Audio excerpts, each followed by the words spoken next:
শিখবে? আপনি আপনার ছেলেকে সুদের অঙ্ক কেন শিখাচ্ছেন?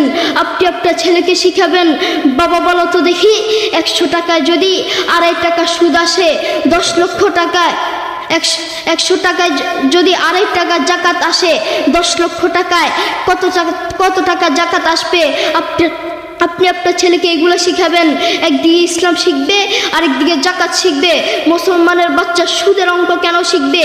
মুসলমানের বাচ্চা অঙ্ক শিখবে তো ইসলামিক পদ্ধতিতে শিখবে। কোরআনের কথা বলতে যদি নিজের জীবন দিতে হয়, জীবন দিতে রাজি। ইসলামের কথা বলতে যদি নিজের জীবন দিতে হয়, জীবন দিতে রাজি। হকের কথা বলতে যদি জীবন দিতে হয়, জীবন দিতে রাজি। কিন্তু ঈমান হারাতে রাজি নাই, ঠিক কিনা? আমাদের ভিতরে ঈমান থাকা দরকার। আমাদের ভিতরে যদি ঈমান থাকে, আমরা কবরে শান্তিতে থাকতে পারবো।